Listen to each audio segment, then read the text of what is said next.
Well. Hello, YouTube. It's me, Joe, and I am back, baby. Oh, sorry I've been gone so long, but I was dealing with a nasty case of con crud after I got finished with HarmonyCon. Whew, I was out of it. But yeah, now I'm back. And how do I choose to come back? With Oversimplified. Oh, boy. Oh, we're in trouble. But yeah, we're back. What? Koa, yes, I know you're having me back. Get back on your futon. You know your spot. Just lay down. Lay down, buddy. Yes, I know you're happy to see everybody. Yes, I know you are. So, yes, a while ago on my reaction suggestions, I saw people say I should react to the second Punic War. Well, I don't do shit out of order. I don't have a time-traveling DeLorean. That's not how I roll. If we're gonna talk, if there's a second, I'm gonna do the first. So yeah, we're gonna do this. But before we do this video, make sure you like and subscribe, turn on notifications, follow me on all my social media down below in the description, and if you want to keep supporting this channel and keep giving this crazy Labrador here cookies, feel free to join my YouTube membership. Now, let's see what happens with Oversimplified. Let's get the... Oh. He needs to go outside first. Okay. Yes, master. I hear and I obey. Make it quick. Well, and there he goes talking to the entire fucking neighborhood. Typical Koa. That's it. My favorite Roman emperor. Augustus. The first, of course. My dog will always seek to annoy me. Oh my god. God, I thought I let him out before I even started this! What the hell, Koa? Did you have to talk to the entire neighborhood? Alright, come on, you. Come on.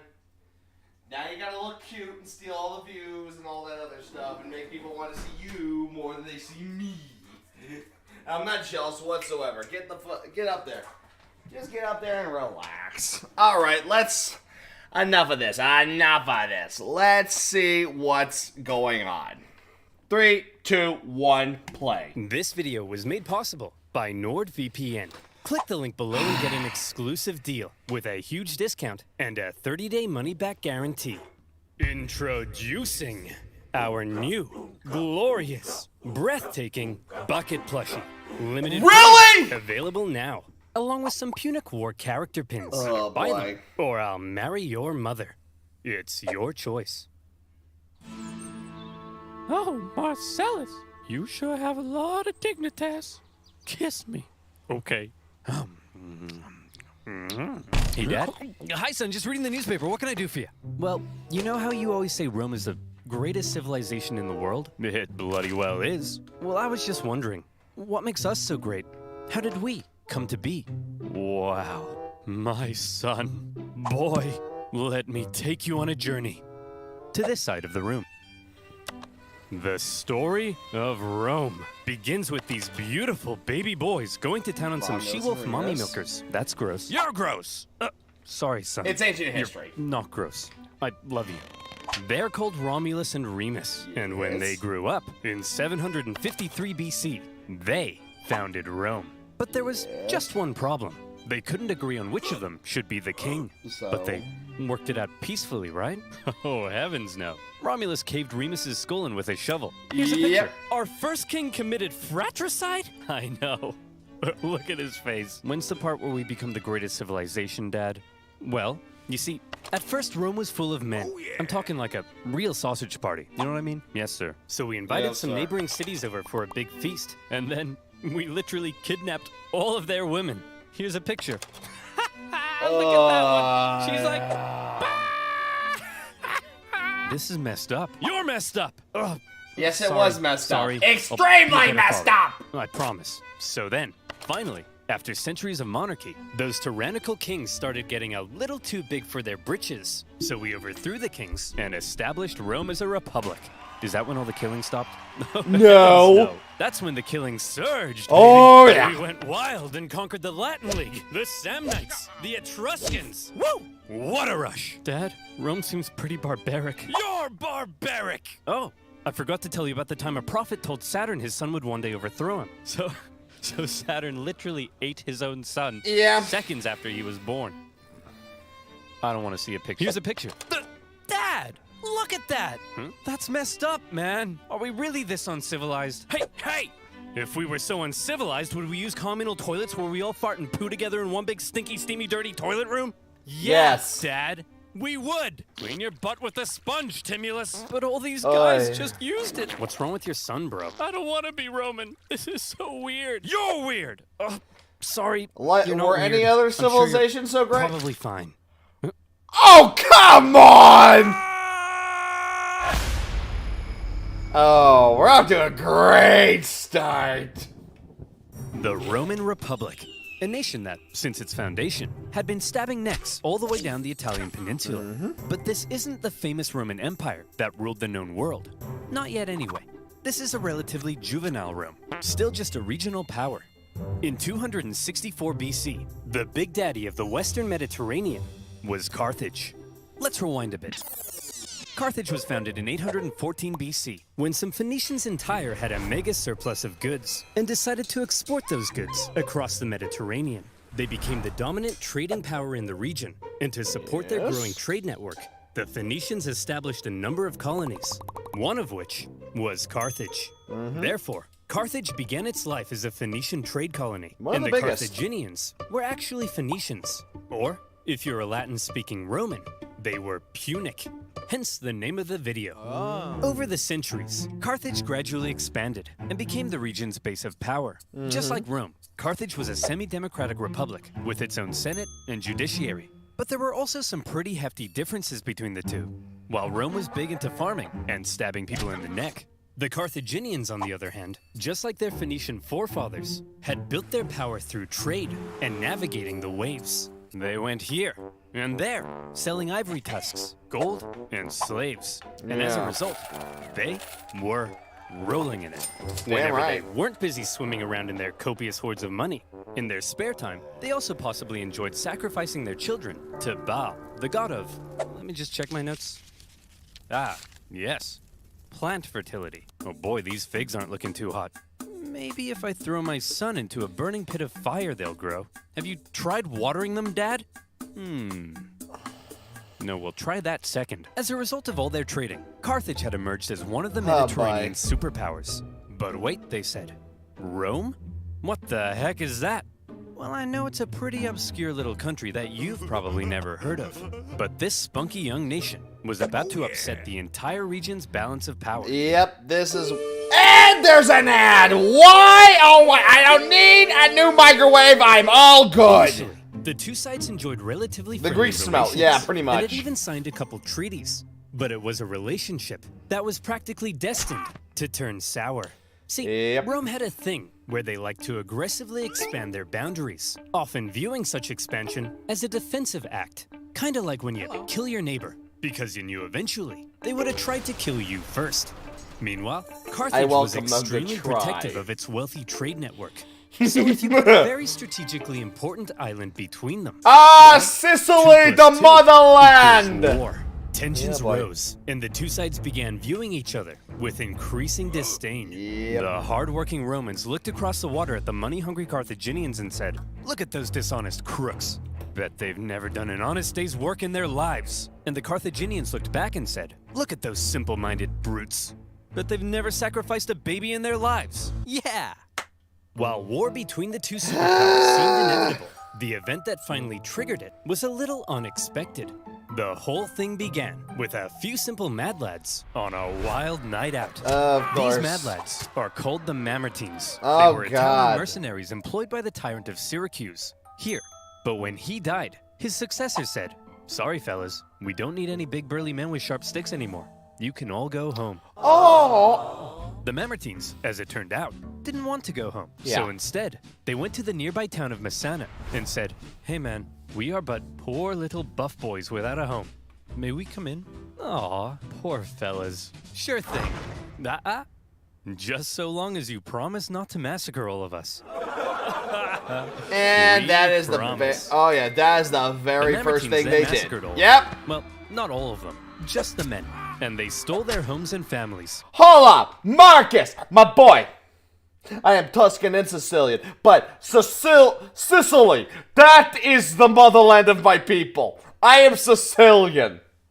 Do not confuse me with those fucking Ayo motherfucking boys from the north.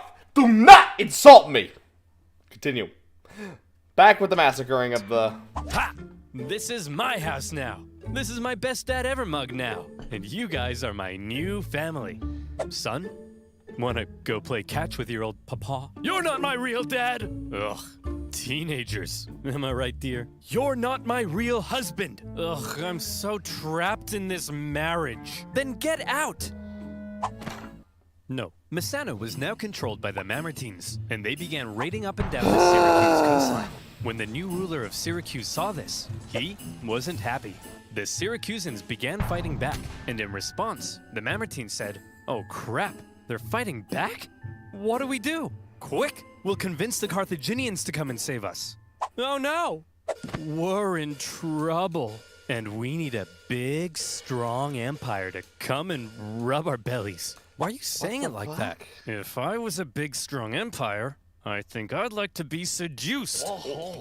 See? My boys! Working! The Carthaginians had long dreamed of controlling all of Sicily. They had been fighting Syracuse and their Greek influence on the island for centuries. And now, here was a great opportunity to get one over on them. So Carthage promptly answered the Mamertines' cry for help and sent a force to garrison Messana. As it turned out, however, some within the ranks of the Mamertines weren't too happy with the occupying Carthaginians, and they sent out a second cry for help to Rome. When it reached the Roman Senate, they were a little more hesitant. Going to help the Mamertines ran 'cause the the risk of the- triggering an all-out war with Carthage, and they had only just finished conquering the Italian peninsula, so they were kind of tired. Plus, the Mamertines were all the way across the water. They had never made a leap like that before. So you would assume that to avoid any conflict with Carthage, the exhausted Romans would probably sit this one out. But you would assume wrong. Yeah. Rome just couldn't resist a good chance for war. Why? Well, there's something you gotta understand about Rome. See, as a republic, they were hell-bent on preventing any one man from ever gaining too much power. And so rather than having one leader, Rome had two, called consuls, who Yep. shared power. These consuls could also only serve for 1 year at a time, before new consuls were elected. Another interesting fact, it was actually kind of preferred that both the two consuls were from opposing political views. I'm just using modern terminology to simplify things. It's almost like we're oversimplifying everything. But yeah, so it's actually really interesting. So basically think of it like this. One consul, so to make it a little bit more easy for our modern audience to understand, one consul would have been a liberal and another one would have been a conservative. And basically what the whole idea behind it is that these two consuls, since they basically worked together, anyway, yes it is a very short year to get stuff done. So basically the whole idea is that these two, from two differing political views, would come together and come up with the best solution that would suit both sides. That was the idea. How much you want to bet that idea actually worked? I'll skip you the guesswork. It didn't work. It never really worked. If you want any more, yeah, I mean, it literally was just a dumpster fire, and eventually it culminated in why Julius Caesar came into power, was killed, and then Octavian took over and basically created the Roman Empire. It was good in theory, like all political systems, good in theory, poor in execution. These measures to limit the powers of the consuls were noble, but had an interesting side effect. the consuls knew they had just 1 year to try and gain as much glory and prestige as possible, something that was very important in Roman society. And the best way of gaining glory and prestige? Military victory, of course. The Roman political system basically ended up encouraging these consuls to go out and be as aggressive as your Italian grandmother when you don't eat all the spaghetti. And so the glory-seeking consuls convinced the people to vote in favor of going to Messana. And in they went. Red licorice?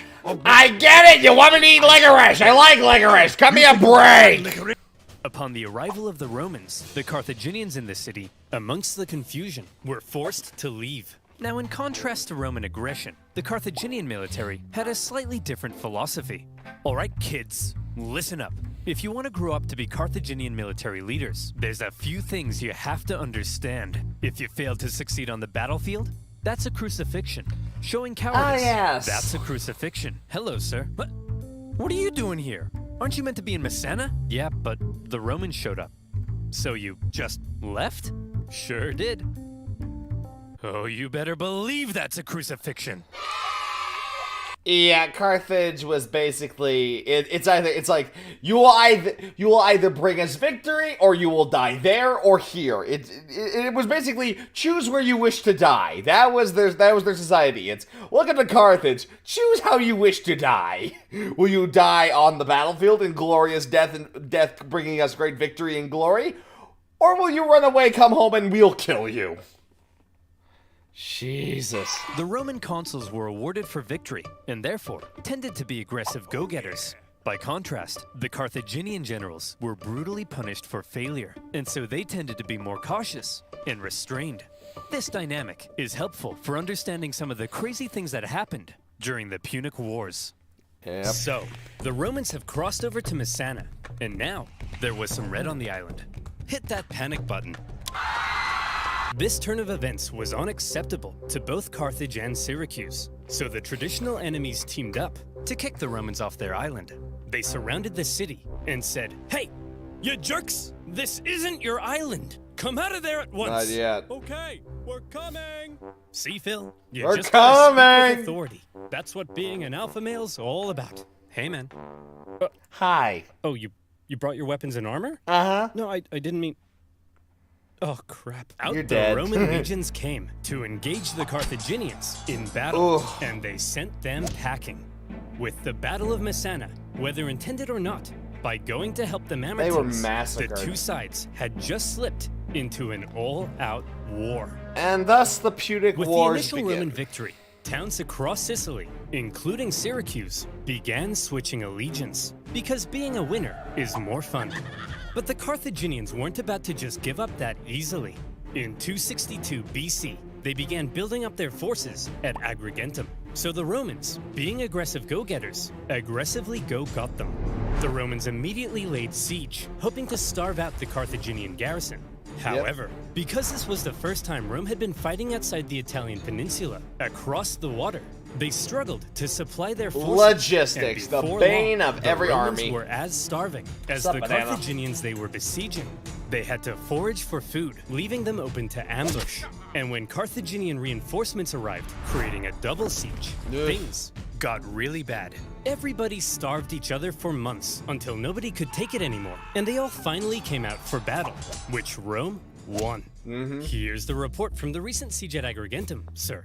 We killed 30,000 while only suffering 7,000 losses? That's amazing! We're the best! Yes, sir. Whoops, those are the wrong way around. Yeah, that's right. I'm like, We wait a lost minute. 30,000? We're the worst! But we won, right? Yes, sir. But we also got our asses kicked. Yes, sir. So are we the best or the worst? Yes, sir. The Romans won at Agrigentum because they were aggressive go-getters, and they now began eyeing up the possibility of conquering the entire island. But they also suffered very heavy losses, and it was clear they couldn't sustain a campaign if they couldn't supply their troops. Here's the issue. Sicily was an island. We'll get to the Islands end of the are Roman Empire surrounded by eventually. water. Right now, we're A talking strong about navy the would start be of it. vital for supplying troops and winning the war. Here was Carthage's navy, and here was Rome's. I think you can see the problem. Yeah. Come on! What's with all the with metal ads? posters from displays. I get it. Historians debate just how much naval experience Rome had at this point. Presumably, they must have had something to defend their shoreline. But whatever it was, it would have paled in comparison to the Carthaginian juggernaut. And Yep. so Rome had to figure out exactly what to do about all this water. Come on, men. We're not gonna let some pansy candy-ass water get in the way of our glorious victory against Carthage. Charge! Tell my kids I love them. We're gonna need a bigger boat. What's a boat? I don't know. If the Romans wanted to win this war and obtain Sicily, there was only one thing for them to do. I guess we're just gonna have to go ahead and build ourselves a war fleet, aren't we? From scratch? From scratch. But we don't even know how. Never mind how to fight with one. Don't worry, Hank. We're up to the challenge. Come on, guys. We're Romans. And Romans aren't afraid of anything. And so, the Romans worked long and hard trying to figure out how on earth you actually build the latest style of warship. In the end, they had a bit of luck on their side. A Carthaginian quinquereme ended up accidentally grounding on Italian soil. The Romans found it and copied the design. No, While that the I new did not fleet know. was being built, the Romans trained rowers on land. And would you believe it? The Romans put together a full fighting fleet of 120 warships. Well, if you can't develop the technology yourself or you need a shortcut, copy the other guy. I did not even know that. I always figured that was a more common. Wow. That's the wonderful thing about history. Even as a historian, even an amateur one, you learn new shit every day. That's cool. That's cool. In just 2 months. Two- A staggering feat. Now, I know what you're thinking. Bravo. But oversimplified. If the Romans can build a war fleet from scratch in 2 months, then why does it take you half a year to make a video? Well, my valued subscriber, I think you should shut up. What the heck? Sup, Sage? How on earth did the Romans learn how to build a war fleet? This shouldn't be happening. From what I hear, they copied the design from us, sir. Well, how on earth did they get the blueprint, Carl? I don't know, sir. But Someone's I'll tell getting you what, crucified. if you're worried about people stealing your data, no, Uh-oh. and you want to protect yourself from outside threats, don't you dare. Then you, my friend, It's a if you promo. mention NordVPN, I'll scream. Should use NordVPN. And Do you like corporations knowing everything about you and then selling your data to advertisers who convince you to buy things you don't need in an endless cycle over and over until you die? So the corporations that do have my data. You poor fools! God help Me you. neither. And that's why I use NordVPN. NordVPN allows you to connect to super fast secure servers all around the world, encrypting your IP address to protect your online data from undesirable eyes. That means you can look at all the squatty potties you want, and no one will know. With NordVPN, you can search for better online deals in other territories and unlock content not available in your country. NordVPN now comes with a threat protection function and much more. And if you don't like it, it comes with a 30-day money-back guarantee. Go to nordvpn.com/oversimplified to get an exclusive deal with a huge discount. That's nordvpn.com/oversimplified. And as always, you'll be supporting my channel. So thank you. Now, where were we? Oh yeah, the siege at Agrigentum, supply issues, and building a war fleet. So now the Romans have a navy, didn't break. and it's time good. to put it to the test. All right, But let's how see what does happens. one wage ancient naval warfare? Easy. All of the ships had giant bronze rams on the front. So all Yes. you had to do was outmaneuver the enemy and give him the jimmies. Yep. Easy as pie. And so the aggressive Romans set out for some good old-fashioned jimmy giving. The consul, Gaius Cornelius Scipio, set out for the town of Lipara, Ah, yeah, believing Scipio. the garrison there wanted to join the Romans. As he entered the harbor, however, he found himself trapped by a Carthaginian fleet, and in the following skirmish, he was completely outmatched. The Romans may have had a brand new fleet, but when it came to engaging in actual combat, They were their noobs. inexperience showed. There was just something better about the Carthaginian ships. The Carthaginian rowers had nicer abs. The entire Carthaginian Empire had been built on expert seamanship. So, when it came to water, the Carthaginians were better, and the Romans were wetter. In their initial skirmish, the Romans were beaten so badly that the consul, Scipio, was given a nickname, Asina. And if you're wondering what that means, just drop the Ina. So what were the Romans to do? How could they possibly stand up to this Look at his Carthaginian abs. superpower? Well, there's something you gotta understand about the Romans. Uh-oh. Back when they found that Carthaginian ship and copied its design, that wasn't a one-off thing. Copying their enemies was as Roman as punishing murderers by sewing them into a leather pouch with a monkey, snake, and rooster, and then throwing them into a river, which is Yeah. a thing they did. Wait, what was I talking about?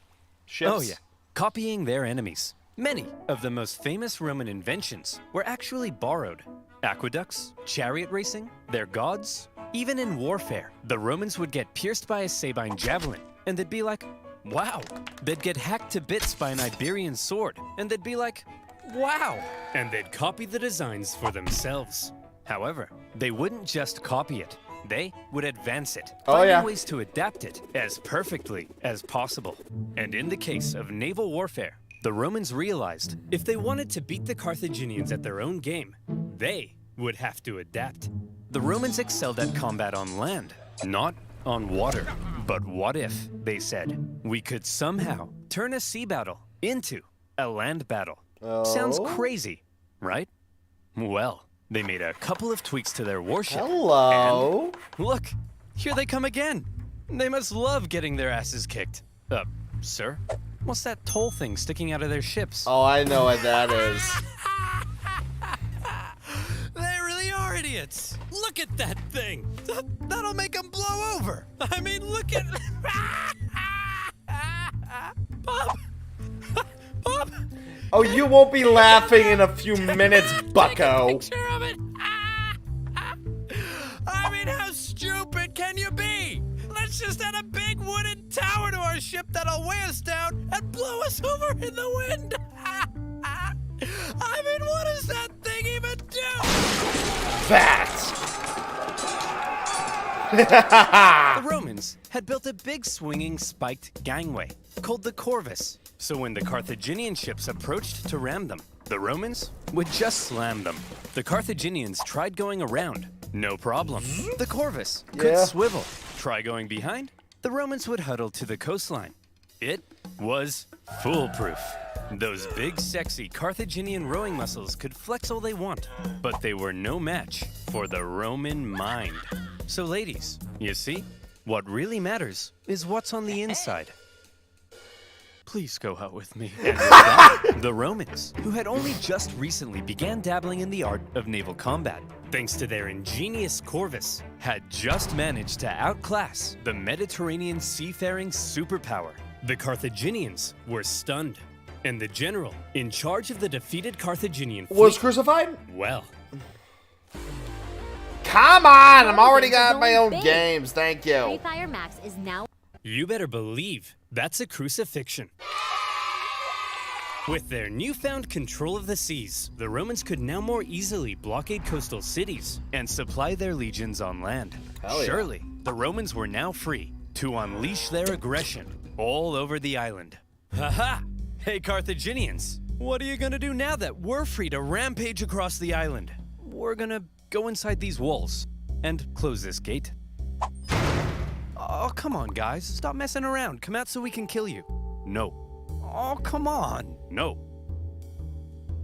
Oh, no. To counter the new Roman supremacy, the Carthaginians decided to engage in a defensive war of attrition, forcing the Romans to engage in siege after lengthy siege. The war in Sicily became a long, hard, back-and-forth slug. One by one, cities slowly fell as the Romans gained ground. Occasionally, the Carthaginians countered and even pushed them back, only for the Romans to rebound again. And whenever a city did finally fall, the Romans could delight in slaughtering the entire population and selling any survivors into slavery, which was pretty standard procedure at the time. True. In general, Still horrible, the campaign but on true. land was progressing much slower than the Romans had hoped, and quite frankly, they were getting sick of it. So in 256 BC, they decided that something had to change. Hey everyone, my name's Marcus Attilius Regulus, and I'll be one of your consuls for this year. Look, as I'm sure you all know, Sicily's being a bit of a drag. Sure, I could go and spend my entire year as consul besieging one single city, but they'll never make a naked statue of me for that. So here's the new plan.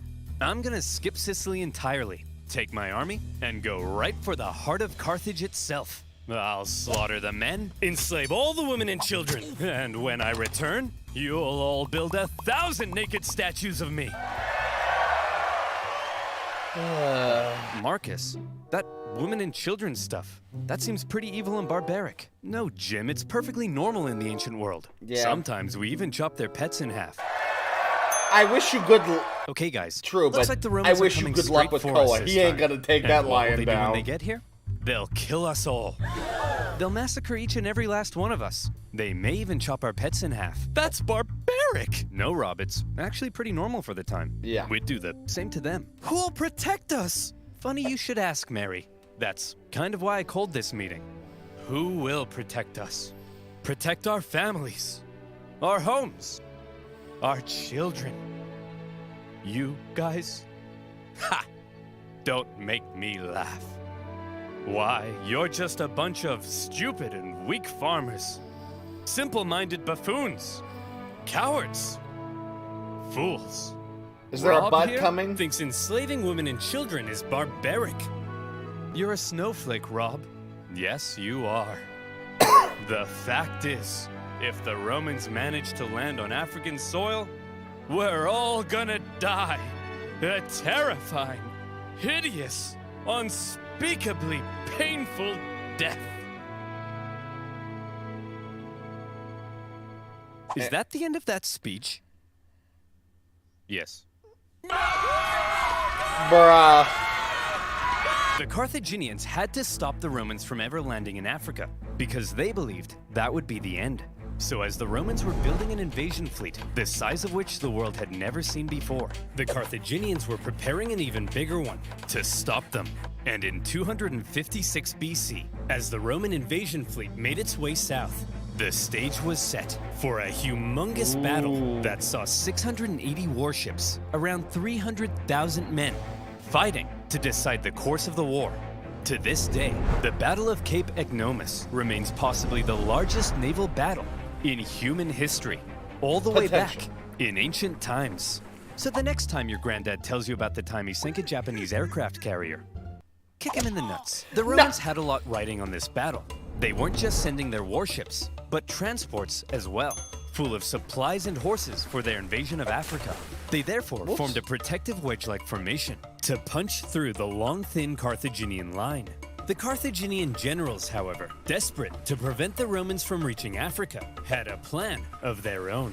As the Roman fleet approached, the Carthaginian center feigned a retreat, luring the Romans in so their outstretched flanks could envelop them and get around the Roman corvis. A clever plan, but with such a huge battle and so many ships crowded together, the Carthaginians struggled to maneuver as hoped. And in the chaos, 3 separate battles emerged across the huge battle space.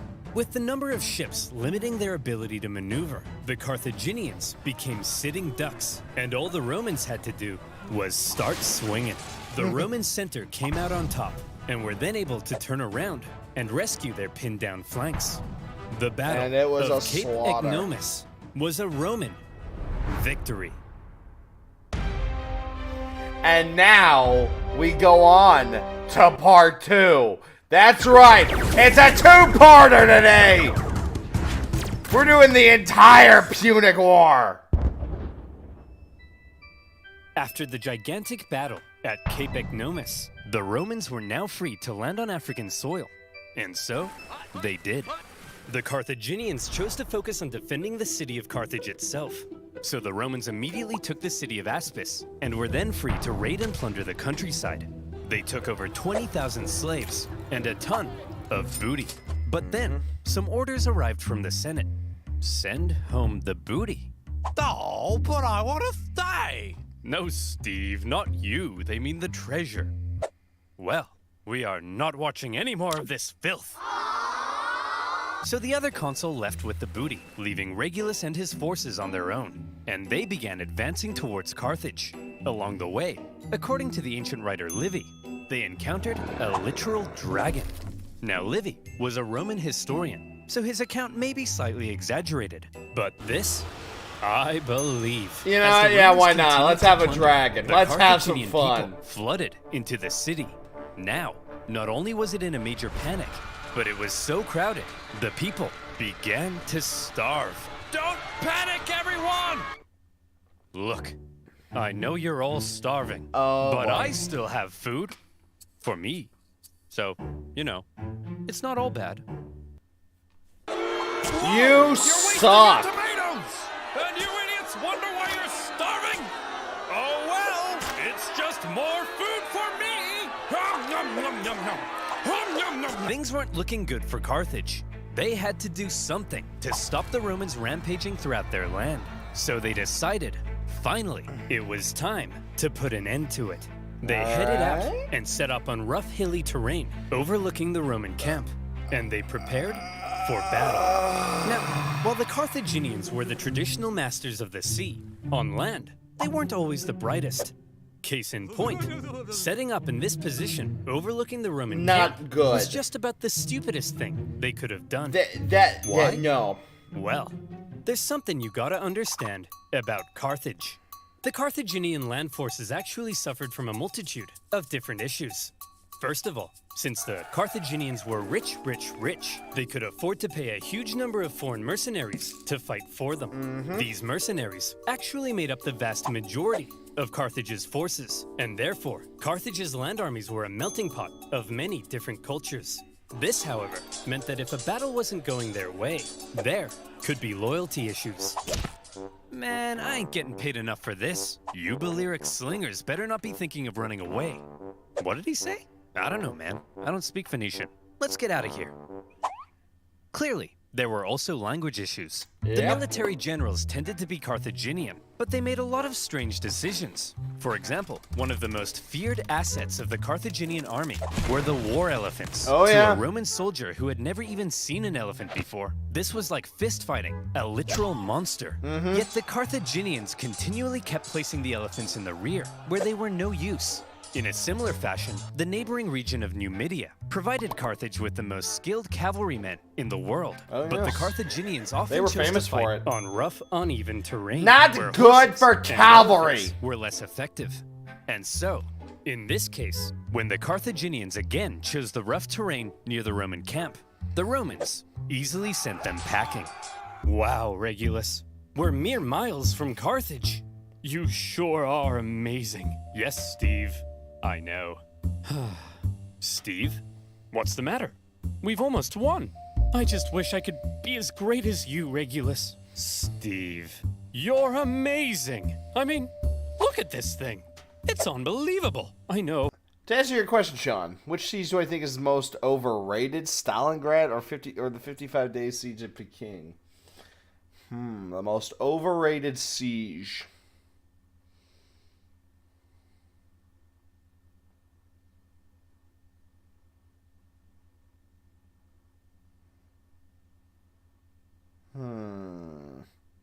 Really can't put it down to you. Almost any siege is overrated.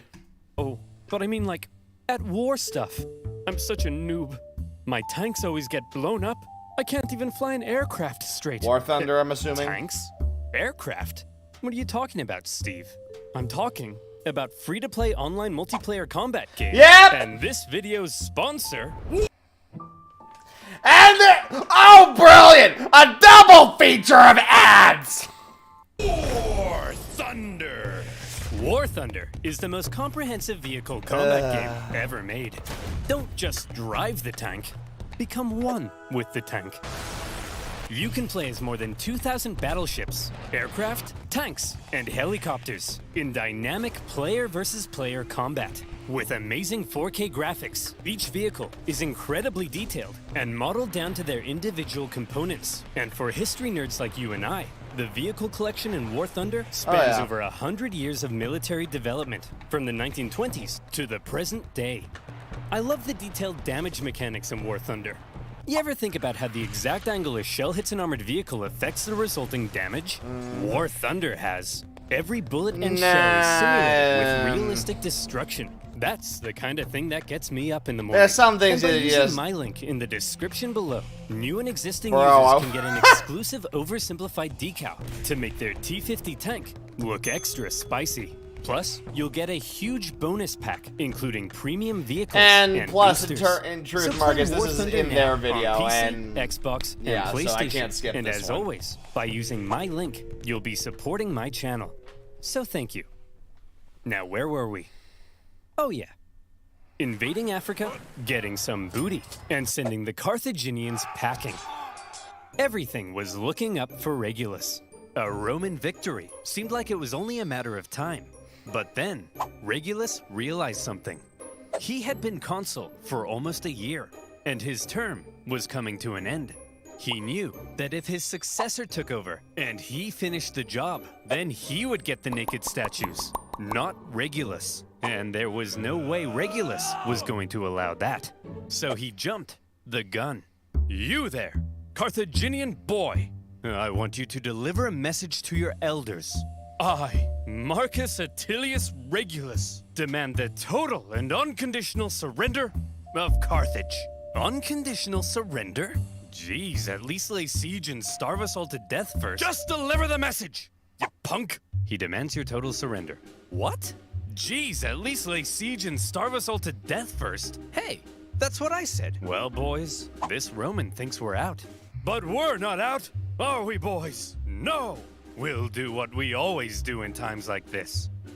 Hire somebody else to solve our problems for us. Darren, bring in the Spartan.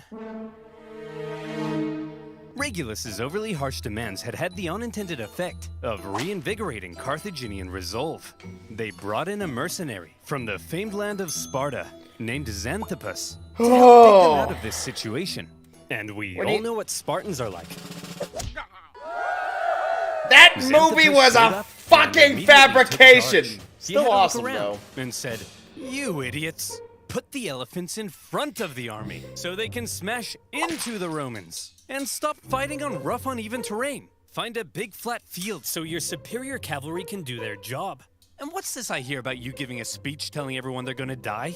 Hey, I was just telling the people the truth. You're a politician. Lie to the people."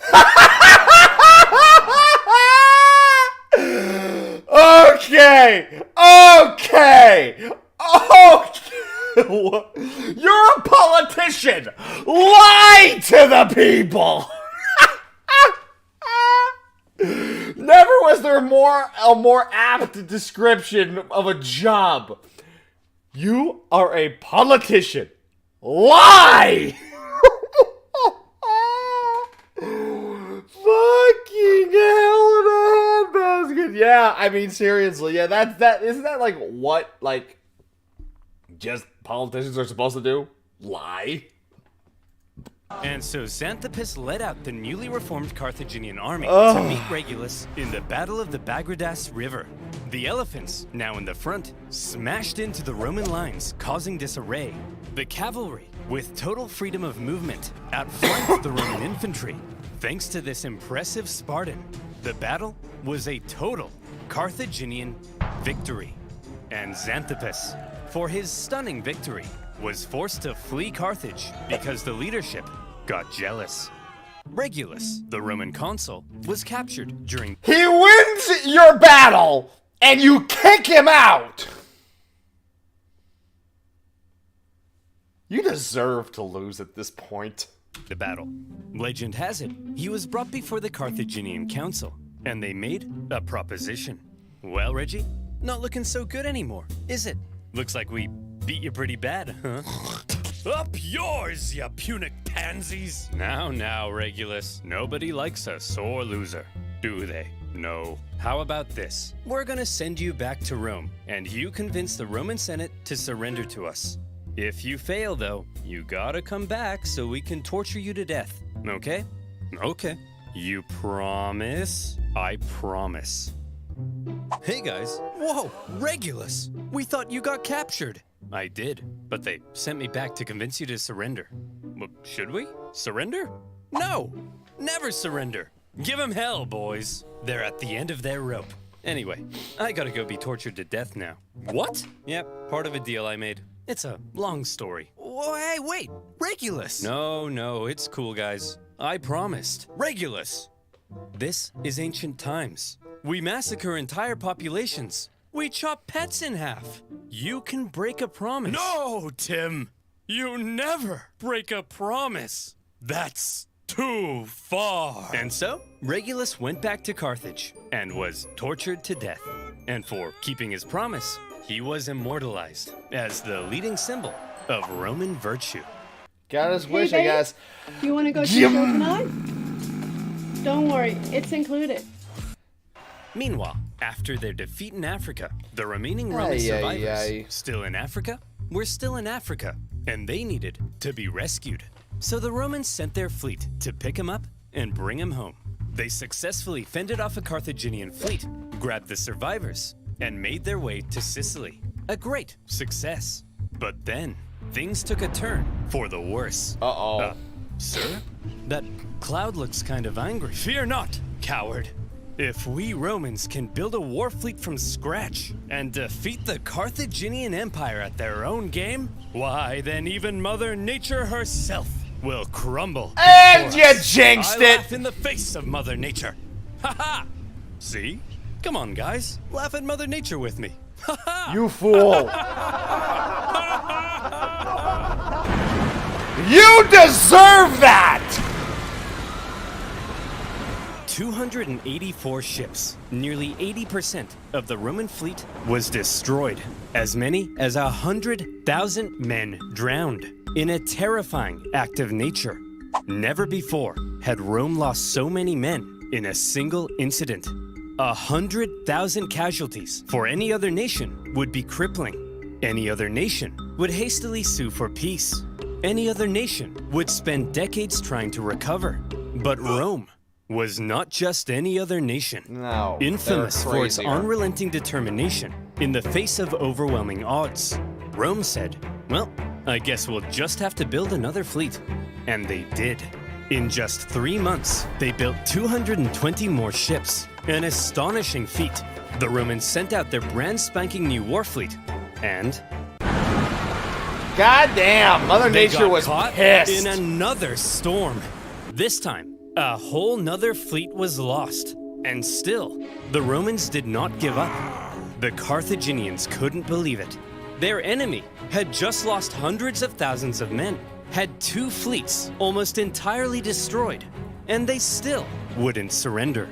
As one Roman poet put it, the victor is not victorious if the vanquished does not consider himself so. In typical Roman fashion, after a short break, they were once again building another fleet. However, for now, after all the disasters at sea, the focus began shifting back to the land campaign in Sicily. The Carthaginians, overconfident from recent successes, attempted to retake Ecnomus, but the Romans countered the terrifying war elephants by throwing stuff at them and scaring them away. Having stopped the Carthaginian advance, the road was now open to the final Carthaginian stronghold on the island, Lilybaeum. Lilybaeum was an extremely well-fortified city. In 250 BC, the Romans laid siege. The Carthaginian defense, however, was fierce, and skilled blockade runners kept the city supplied. Progress was so slow that the siege would last another 9 years. Jesus. To make matters worse, the Carthaginians later sent possibly the greatest military general of the time, a man named Hamilcar Barca, to the Ooh. island. He engaged in a skillful campaign of guerrilla warfare behind enemy lines, and for the remainder of the war, he was a major thorn in the Roman side. For now, with the deadlocked siege at Lilybaeum and the new Roman fleet at sea, things seemed to be at a standstill, and the Romans had to do something to break the deadlock. Thankfully, the Roman consul, Clodius Pulcher, had an idea. He tried to get things moving by attacking the Carthaginian fleet at Trapana. Now, before a battle, to predict if they would win, it was common for the Romans to look for signs from the gods. This could mean observing the weather or inspecting some cow livers. You know, typical religion stuff. In this case, Pulcher reportedly tried to feed some sacred chickens. But unfortunately for him, they wouldn't eat a crumb. A very bad sign. Well, he said, if they won't eat, then let them drink! Stupid chickens! We'll observe the weather instead. Gods, give me a sign. Ignore that. Okay, how about this? If I can get this piece of paper into that trash basket, we'll win. Okay, if I can stand here silently for 5 seconds and do nothing, we'll win! 1, 2, 3. Dammit! Pulcher chose to ignore the signs from the gods, and in the following battle, that's the just... superior Carthaginians tore them to shreds.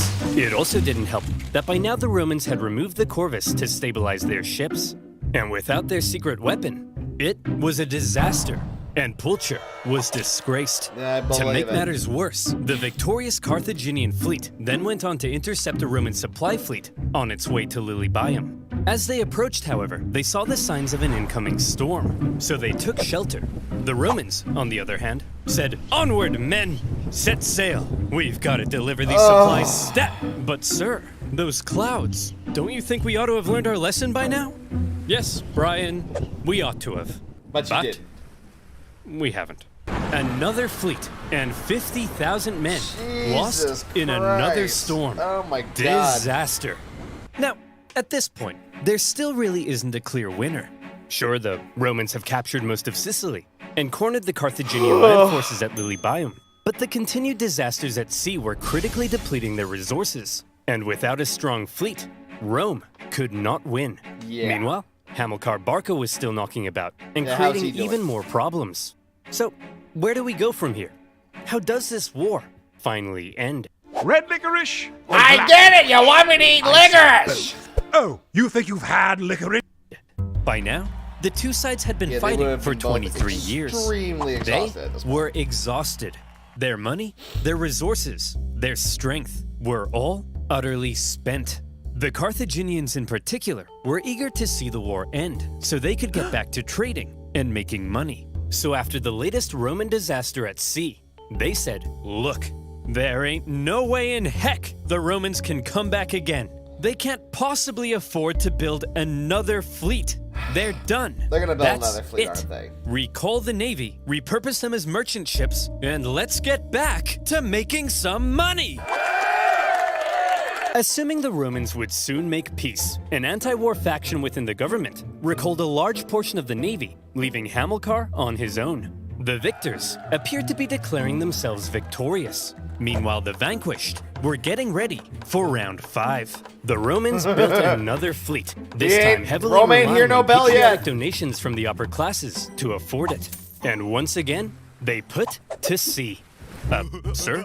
The Romans have built another fleet. Oh, for goodness sake, Clarence, can't you see I'm busy rolling around in this pile of money? But sir, I don't care anymore, Clarence. I just don't care. The Carthaginian politicians looks made a familiar. fairly lackluster final effort with a poorly built fleet to supply their forces in Sicily.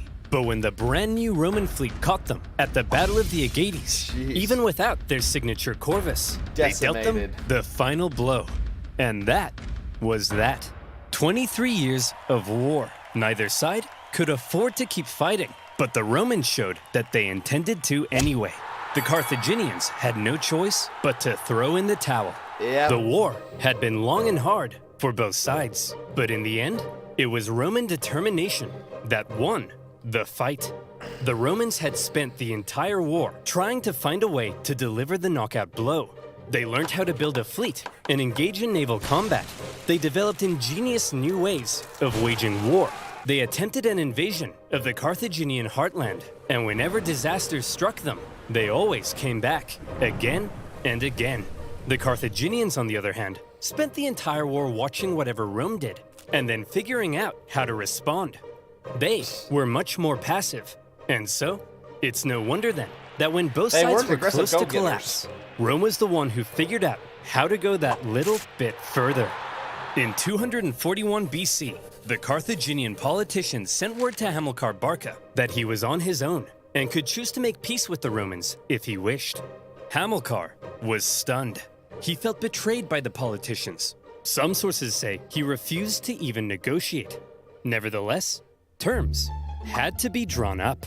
Well, Hammy, I'm glad you Carthaginians have finally come to your senses and recognized who the true winner is. How many fleets did you lose? Okay, here are our terms. Semantics. You leave Sicily to us and return all of our prisoners. You're not allowed to make war against Syracuse or her allies, and you have to pay us 2,200 talents of silver over the next 20 years. What's a talent of silver? Well, to put it in perspective, in the year 2022, that'll be worth around, let's say, 40 million US dollars. Jesus! That will cripple us. Wow, we got a real smart guy over here. Yeah, that's kind of the point, you dingus. Ugh, I guess I have no choice. I accept. Great. Oh, by the way, we changed our minds. You actually have to pay us 3,200 talents of silver over 10 years. Thanks for accepting. Dude! See you later. Hey, you didn't let me say uncool.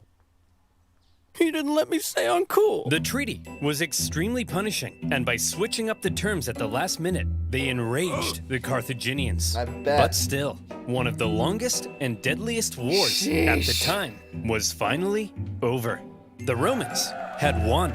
They achieved their aim of gaining Sicily, and even though it wasn't part of the peace deal, they took advantage of a weakened Carthage and grabbed Corsica and Sardinia as well. Roman expansion beyond the Italian peninsula had just begun. The Romans hoped that now the Carthaginians would forever be under their thumb. Unfortunately, the harsh terms they placed on the Carthaginians at the end of the war left a growing anger, one that would come back to haunt them. One day, Carthage will have its revenge. That's nice, dear. I'm serious, woman. Maybe not in my lifetime, but perhaps in his. My beautiful son. You are born into a momentous destiny. You shall be Rome's greatest enemy. Oh, yeah, that's You'll right. tear Rome limb from limb. You'll burn their pathetic city into the ground. You'll slaughter their people, men, women, and children. My child, you are vengeance. Stop telling our baby he's vengeance. But he is, Barbara. He's vengeance. That may be so someday, but for now, our son has a name, and you should call him that instead. His name is... Oh! And we'll get to him next time! Now that I've done the first, the Don't second forget will to come. play War Thunder now by clicking my link in the description below. Get a huge bonus pack including premium vehicles. Yeah, I already played War Thunder. I'm good. Anyway. Well, there it is. Finally, I reacted to it. It's good to be back to doing my old stuff again. I miss doing this. Oh, this is excellent. Oh, that's right. But yeah. So, next time we get to Hannibal and the Second Punic War. Oh, boy. I know there wasn't a lot of pausing in this like I usually do, but then again, I'm not really like, most of my history usually falls into the modern age. That's just how I am. Anyway. The second one is his finest work. I might have to speed up the time and maybe do it again this week or something. We shall see. We shall see what happens. Until then, thank you all for watching. I hope you all enjoyed this video. And as always, you know who I am, I know who you are, and I will see you all in the next video.